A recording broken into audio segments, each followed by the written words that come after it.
विस्तार।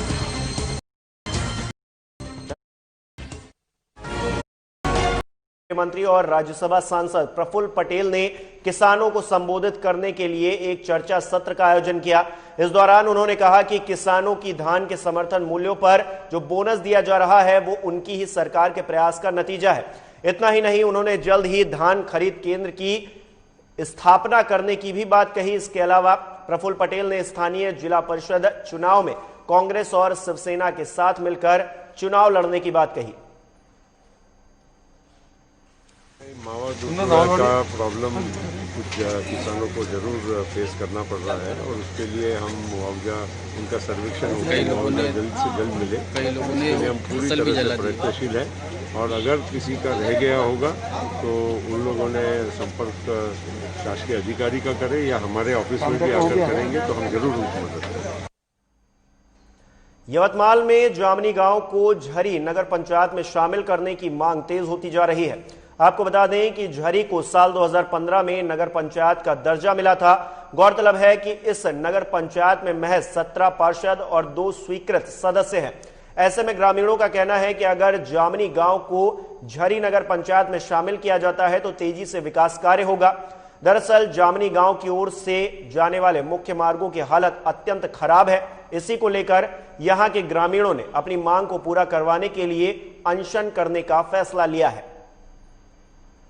1992 में जो झरी है, झरी तालुके की निर्मित हुई थी और झरी और जामनी कंबाइन था जो गांव जब तालुके की निर्मित हुई तब।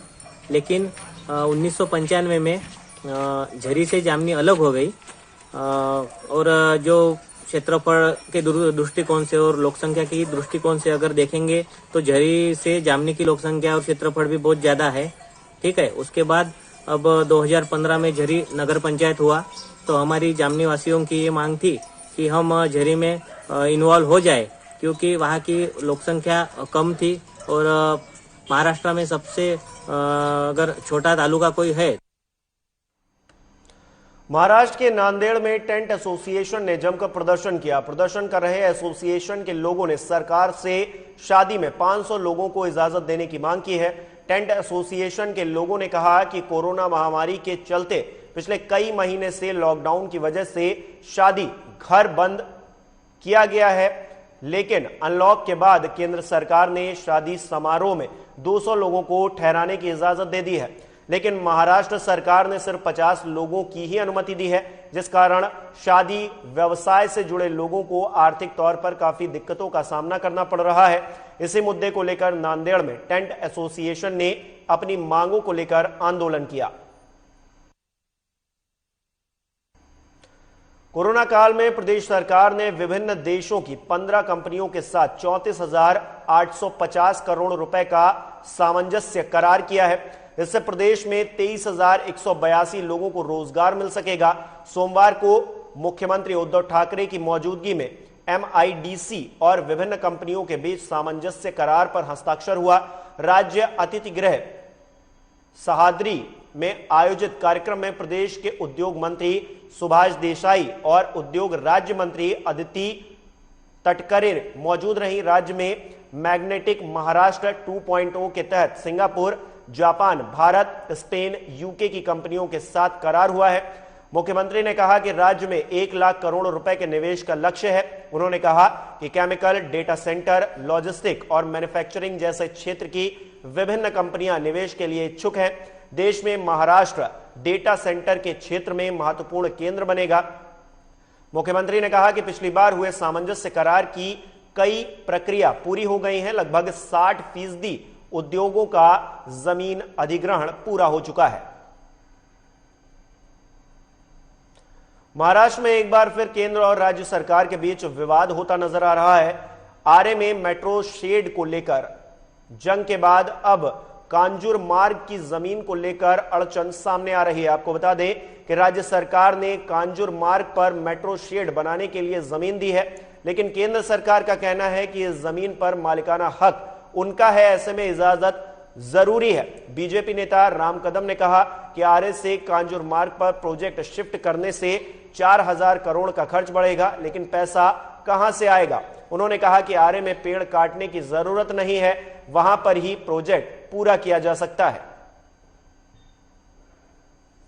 महाराष्ट्र सरकार का मेट्रो कारशेड आरे की जगह न बनाते हुए कांजूरमार्ग में बनाने का फैसला, यह दुर्भाग्य से करदाताओं के 4000 करोड़ रुपए की बर्बादी है।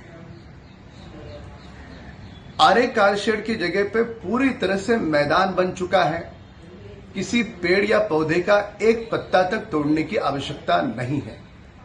इसके बावजूद भी केवल और केवल शिवसेना दल के नेताओं के ईगो के लिए ये महाराष्ट्र की सरकार जनता के 4000 करोड़ रुपए बर्बाद कर रही है। यदि इन्हें इतना ही पैसे बर्बाद करने का शौक है तो आप जनता के पैसे बर्बाद न करें। ये सारे मंत्री अपने जेब से ये 4000 करोड़ रुपए डालें। जब अब केंद्र की ओर से कहा गया है इस काम को रोका जाए, क्या महाराष्ट्र की सरकार इस काम को तुरंत रोकेगी या अपने ईगो के कारण ये 4000 करोड़ रुपए की बर्बादी करेगी? ये सवाल है। बॉलीवुड अभिनेता विजय राज को पुलिस ने गोंदिया जिले से गिरफ्तार किया है। विजय राज पर फिल्म सेट पर एक महिला कलाकार के साथ छेड़छाड़ का आरोप है। विजय के खिलाफ आईपीसी की धारा 354 के तहत केस दर्ज किया गया है। दरअसल विजय राज फिल्म शेरनी की शूटिंग के लिए मध्य प्रदेश के बालाघाट गए हुए थे। इस फिल्म के लिए पूरी टीम विदर्भ के गोंदिया आई थी। फिल्म के सभी कलाकार गोंदिया के होटल गेटवे में रुके हुए थे। आरोप है कि एक्टर ने यहीं एक महिला कलाकार के साथ छेड़खानी की। बताया जा रहा है कि पुलिस ने उन्हें न्यायालय के सामने पेश किया, जहां उन्हें फिलहाल जमानत मिल गई है। हम लोग इस वक्त रामनगर पुलिस स्टेशन गोंदिया में हैं और यहाँ पर मशहूर हास्य कलाकार विजय राज, उनको आज महिला अपने सहकर्मी महिलाओं को छेड़ने के आरोप में इस पुलिस स्टेशन में लाया गया था। गोंदिया गेटवे होटल में वो ठहरे हुए थे और गोंदिया से 35 किलोमीटर दूर बालाघाट जिले में और एक शेरनी फिल्म की शूटिंग के लिए वो गए हुए थे। इस दौरान उन्होंने अपने सहकर्मी के साथ अभद्रता की और छेड़छाड़ किया, ऐसा आरोप उस महिला ने सहकर्मी ने लगाया। गोंदिया ग्रामीण पुलिस रामनगर पुलिस स्टेशन इसकी जांच करी। आज गोंदिया ग्रामीण की पुलिस स्टेशन की तरफ से न्यायालय में उनको प्रस्तुत किया गया और न्यायालय ने उनको बेल दे दिया गया और आज वो अपने घर चले गए। वहीं पालघर जिले के तुलिंज में पुलिस ने 4 नाइजीरियाई नागरिकों को भारी मात्रा में कोकेन के साथ गिरफ्तार किया है। बताया जा रहा है कि कोकेन की कीमत करीब 1.5 करोड़ के आसपास है। तुलिंज पुलिस थाने के एक अधिकारी ने बताया कि प्रगति नगर से उन्हें 747 ग्राम कोकेन के साथ पकड़ा गया। उनके द्वारा संचालित ड्रग नेटवर्क की जांच की जा रही है। पुलिस की इस कार्रवाई के बाद नशे के कारोबार से जुड़े लोगों में हड़कंप मचा हुआ है।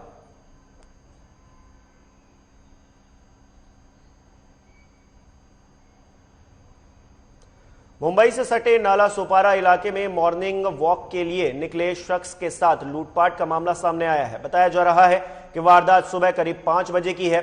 जानकारी के मुताबिक अज्ञात चोर रिक्शे में सवार थे। चोरों के हौसले इस कदर बुलंद थे कि उन्होंने एक शख्स की गर्दन दबोचते हुए सोने की चेन चुराकर चंपत हो गए। चोरी की यह घटना पास ही में लगे गणपति मंदिर के सीसीटीवी कैमरे में कैद हो गई, जिसके बाद पीड़ित ने इसकी शिकायत पास के ही वसई थाने में की है। फिलहाल पुलिस ने चोरों की तलाश तेज कर दी है।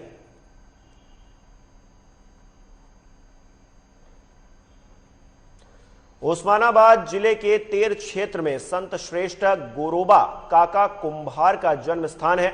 आपको बता दें कि राज्य संरक्षित स्मारक के रूप में गोरोबा काका के निवास की घोषणा करते हुए पुरातत्व विभाग ने 2 बार करीब 1 करोड़ 8 लाख रुपए की लागत से किले की मरम्मत की है।